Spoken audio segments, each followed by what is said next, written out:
Brian Powell of iRunFar here with Diego Pazos before the 2017 Trans-Gran Canaria. How are you, Diego? I'm fine. Hello, everybody. I'm fine. I'm feeling good. Yeah. We've seen you at a lot of races the last year, especially. But before we get talking about today, I'd love to know a little bit about your background as a trail runner and runner in general. So I started in 2012. It was my first big season to prepare the UTMB in 2013. So I did soccer before, so I wasn't experienced in running and athletics.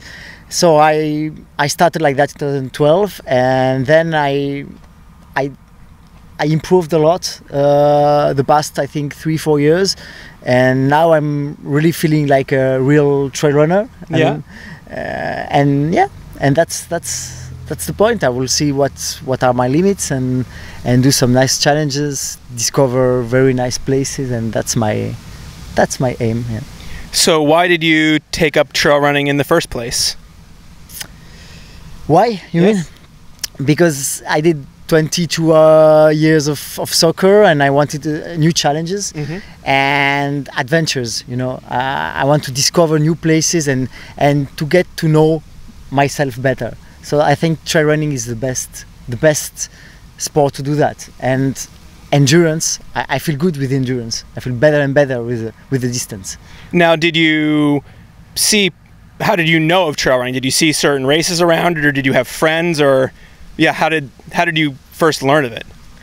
Yeah, it's kind of a cliche, but I was watching UTMB on the internet in 2011 with my wife, and I saw these three crazy guys, Iker Carrera, Miguel Heras and Kilian Jornet together, you know, with Sébastien Chéniaud just behind. And it was kind of so nice to see Col de la Seigne with the sun. And for me, it was kind of incredible to do that. So I said, okay, that's a challenge I want to be part of, but not in the elite, you know, just to finish it. So right off the bat, UTMB was on your radar, and it kept you going in that direction? Yes, sure. Then it was like I wanted to finish this race, and I did it. So now I'm looking for other challenges and other nice trails to discover, nice adventures, and to get to know me even better. So in 2011 you learned of UTMB, and by 2014 you were 11th place at UTMB, is that correct? Exactly, yeah, exactly. That's an incredible journey to go from. How does that happen in 3 years? I have no idea. I mean, I felt that my body adapt itself very, very fast, and that I felt good with endurance. And you know, in 100 miles after 80 or 100k, it's all in your head. So I think I have quite a strong head, so it can help me sometimes. And it was an incredible experience as well. For me, it was kind of a revenge for this race. And then in 2015, I think you were 4th at CCC and at Diagonale du Fou. Yeah. And then there was last year. You both ran a lot more races on an international level and did even better at them. What changed for you last year? I changed a bit my preparation. I did more speed to maintain my speed as well, not only mountain. And I think mentally I passed a step. I don't know if you can say it in English, but I realized that I was able to compete with some strong guys, so it's as well funny, and I enjoyed it. So in 2016, so I did it in Trans-Gran Canaria, then in 80k of Mont Blanc, Eiger, and finally in the World Championship. And I want to continue in this progression, not to do too much, but to do good races. So you had a lot more confidence last year. You were 3rd here at Trans-Gran Canaria with Pau Capell. You won Eiger Ultra Trail, and you were 6th at the World Championships. Among your other results, what do you think was the best of all of those? What performance are you most proud of? I think I was very proud of the third place here because it was very challenging last year as well. The level was really high, but I think definitely the best performance in terms of result is maybe the sixth place in the World Championship, because the level was very high. It was a great battle, and from the first K to the last K, I was almost 100%. You know, it was kind of a total race, and the guys in front were really stronger than me. So I'm really proud of what I did. Now, so you had a really good races at a number of different distances and sort of time durations. Have you sort of found yourself liking the shorter, still ultras, but and faster ones, or is it always longer the better, or what sort of ultras have you found yourself being best at and enjoying the most? I discovered myself in kind of shorter ultras last year, like 80, 100. But I think I'm still more competitive in really longer distances, in 100 miles or 125 like here. I think that's my best distance, that I can perform the best. So yeah, and I enjoy it a lot as well, because I think it's a total different race. You have other parameters as well, and you have to manage other problems with 100 miles. So I love that, like Diagonal or UTMB or others.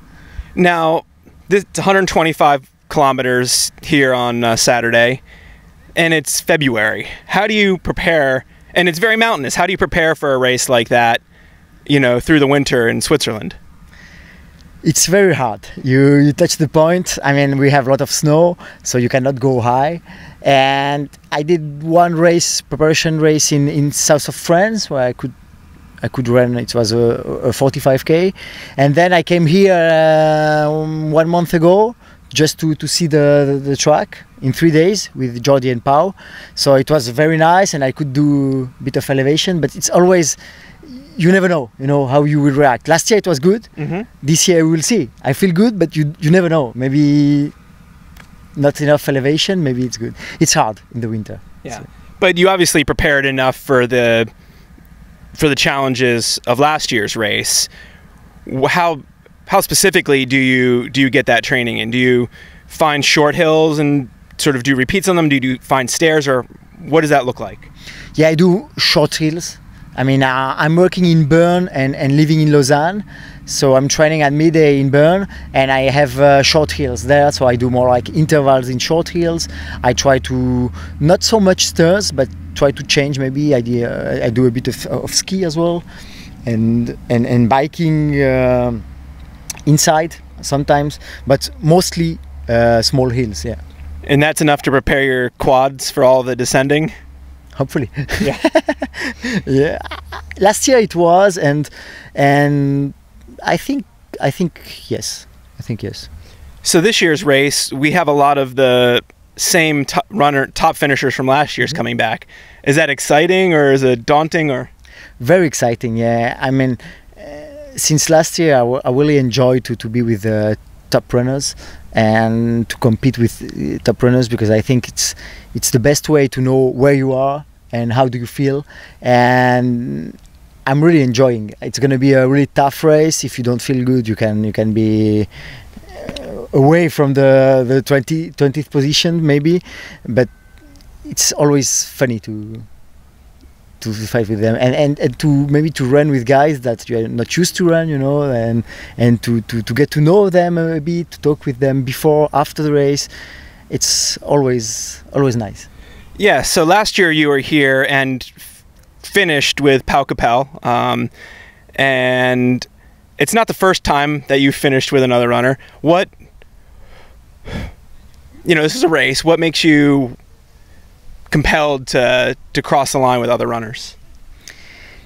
I think it's part of the values of our sport. We are sharing very hard moments, and when you are running with a guy for maybe 50k, and you are really doing your best, and at the end you are together after 50k, I don't see the point to just sprint and do the last K at 120% just to have 1 minute advantage.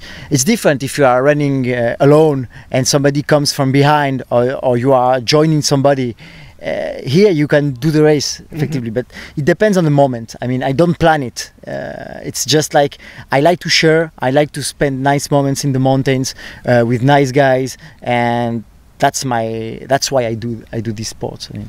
We were just hanging out with Pau back at your apartment a few minutes ago.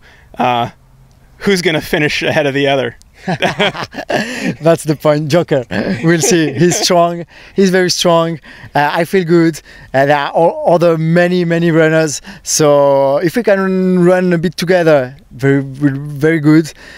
Now we'll see. Yeah. Thank you, Diego. Good luck. Thank you, Byron. Thank you.